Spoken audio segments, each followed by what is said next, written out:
خالد مجاہد کی جس طرح موت واقع ہوئی ہے، اس سلسلے میں بہت سے سوالات کھڑے ہو گئے ہیں۔ ایک سوال تو یہ ہے کہ اس کا معاملہ گویا پولیس اور اس کے درمیان کا معاملہ تھا۔ اسے کچھ چارجز کی بنیاد پر پولیس نے گرفتار کیا تھا، وہ اس کی کسٹڈی میں تھا، اور فیصلے سے پہلے ایک آدمی ختم ہو گیا۔ تو یہ کیسے ختم ہوا؟ سب سے پہلا سوال یہی پیدا ہوتا ہے۔ دوسری بات، یہ بات بار بار کہی جا رہی ہے کہ وہ پہلے سے کچھ بیمار تھا۔ سوال پیدا ہوتا ہے کہ اگر بیمار تھا وہ، تو جیل میں اس کا کیا علاج کیا گیا تھا؟ ہمیں اس کی کوئی رپورٹ نہیں ملی کہ وہ جیل میں بیمار تھا اور اس کا علاج کرایا گیا۔ وہ تو تندرست تھا، اور اس کے بعد معلوم ہوا کہ اچانک اس کا انتقال ہو گیا۔ تیسری بات یہ ہے کہ اس کے انتقال کے بعد جن کپڑوں میں وہ وہاں سے گیا تھا، عدالت سے باہر نکلا تھا، اور ہاسپٹل پہنچنے کے بعد وہ کپڑے بدل دیے گئے،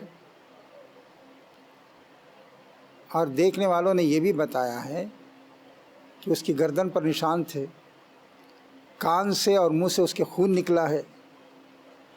یہ ساری باتیں بتاتی ہیں کہ اسے سوچ سمجھ کر ختم کیا گیا۔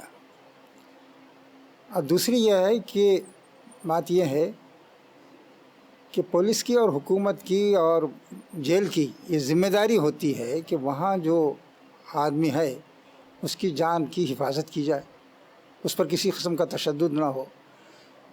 تو یہ جو واقعہ بتاتا ہے کہ اس میں جیل بھی ناکام رہی اور پولیس بھی ناکام رہی۔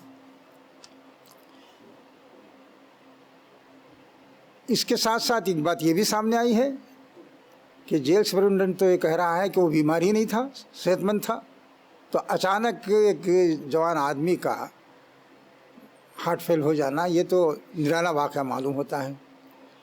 اور اب تک کی جو رپورٹ سے بھی یہی معلوم ہو رہا ہے کہ اسے بہرحال ختم کرنے کی کوشش کی گئی ہے۔ اس کے ساتھ ساتھ حکومت کے بارے میں بھی ایک سوال پیدا ہوتا ہے۔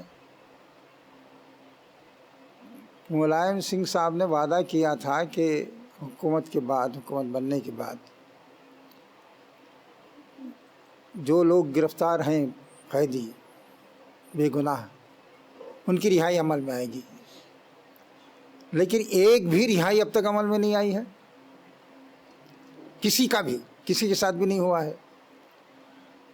اور یہاں تک کہ خالد مجاہد اور کیا نام دوسرا جو طارق، ان کے اس سلسلے میں انویسٹیگیشن کمیشن کی جو رپورٹ تھی وہ بھی انہوں نے پیش نہیں کی، اسمبلی میں پیش کرتے اسے منظور کراتے، تو چونکہ اس میں چارجز تھے دوسرے پولیس والوں پر، اس لیے اسے انہوں نے دبائے رکھا، اور اب تک کسی کی بھی رہائی عمل میں نہیں آئی ہے۔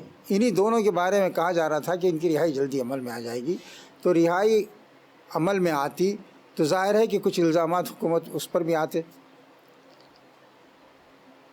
یعنی معلوم ہوتا ہے کہ پولیس کی نے کیا زیادتی کی اور اس کے ساتھ کیا معاملہ ہوا۔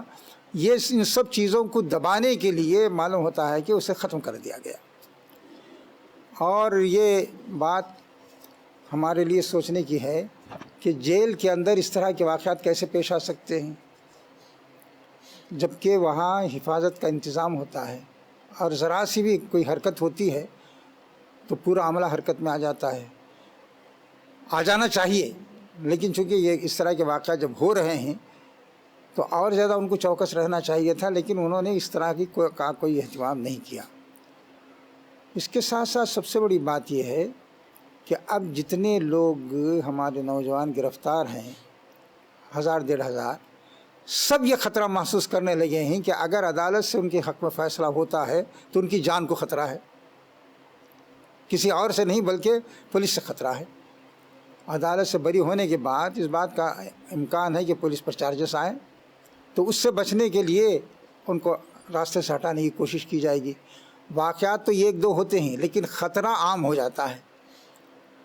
اب جس طرح مسلمان نوجوانوں کو گرفتار کیا جا رہا ہے تو ہر نوجوان یہ خطرہ محسوس کرتا ہے، بلکہ ایک اخبار کی رپورٹ کے مطابق مسلمان یہ محسوس کرنے لگے ہیں کہ بہرحال ہمارے ساتھ ایک امتیازی سلوک ہو رہا ہے، چاہے اسے بیان کر سکیں وہ یا نہ کر سکیں، لیکن سمجھ رہے ہیں کہ ہمارے ساتھ ایک امتیازی سلوک ہو رہا ہے۔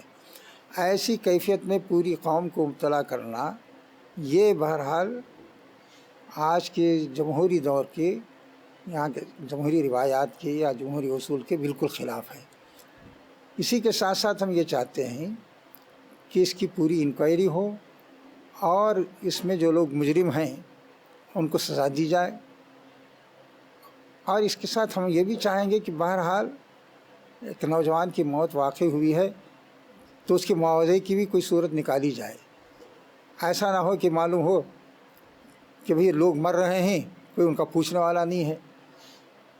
تو بہرحال اس معاملے میں ہم سمجھتے ہیں کہ حکومت اتر پردیش بھی مجرم ہے ایک لحاظ سے، اور اس نے جو وعدہ کیا تھا، وعدے کیے تھے، وہ وعدے پورے نہیں ہوئے ہیں اب تک، اس پر اسے سوچنا چاہیے۔ دیکھیے جس طرح خالد مجاہد کی موت ہوئی ہے، اسی طرح چند دن پہلے قتیل صدیقی کا بھی واقعہ پیش آیا، وہاں بھی یہی مسئلہ تھا، کورٹ سے بری ہونے سے پہلے اسے ختم کر دیا گیا۔ تو یہ سوال پیدا ہوتا ہے کہ اگر پولیس سمجھتی ہے کہ اس نے صحیح اقدام کیا ہے تو اسے اتنا گھبرانے کی کیا ضرورت ہے؟ اور جتنے لوگ گرفتار ہیں سب یہ محسوس کر رہے ہیں اس وقت کہ معلوم نہیں ہمارے بارے میں اگر عدالت کا فیصلہ بھی ہوتا ہے تو ہماری جان محفوظ رہے گی یا نہیں رہے گی۔ اس کیفیت میں گویا مبتلا کر دیا ہے حکومت نے، اور پورے ملک میں ایک طرح کی دہشت پیدا کر دی ہے، پوری کمیونٹی کے اندر مسلمان یہ محسوس کرنے کہ بہرحال ہمیں وہ مقام حاصل نہیں ہے جو یہاں کی دوسری قوموں کو حاصل ہے یا دوسری برادریوں کو حاصل ہے۔ یہ خطرناک صورتحال ہے، اس پر غور کرنا چاہیے۔